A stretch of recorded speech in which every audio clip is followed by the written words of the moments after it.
Mr. Jack, yesterday in Toronto, 30th Arrive Alive, Drive Sober campaign was launched, and the CN Tower was lit up in red and white to recognize the Drive Sober campaign and promote sober driving.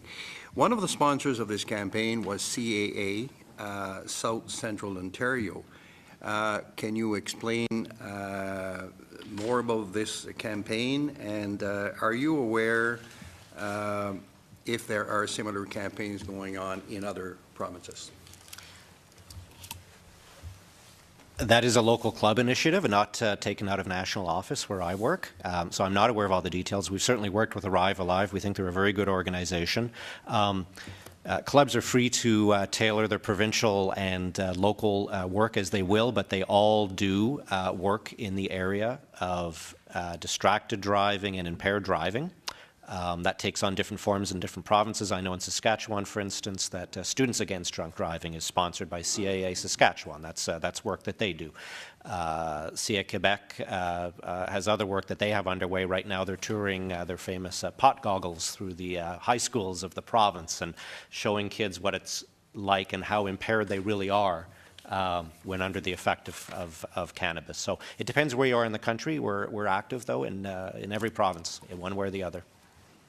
Perhaps one final question. You've mentioned in your presentation that CAA has been invited to partner with Public Safety Canada on the federal government's anti-drug driving campaign, and I understand that this too suffers from a modest budget.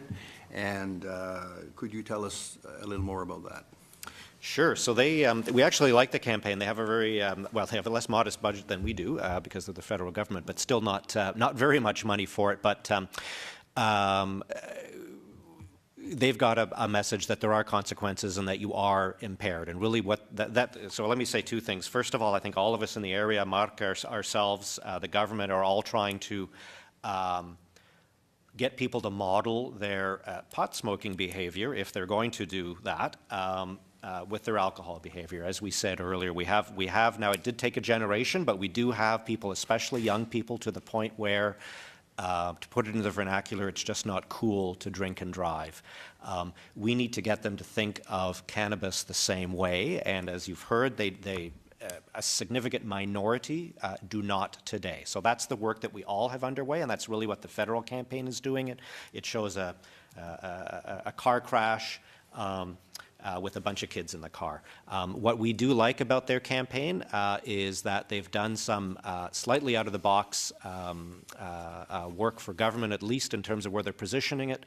I was at a volleyball tournament in Montreal at the University of Montreal a few months ago and saw it running in the athletic center on the TVs that they have there now. I know they're doing bars, which was a big deal for the government to actually start advertising in bars and so on. But we like that aspect of their campaign, that they're reaching into some non-traditional ways where young people are to get their message across. Merci, Senator.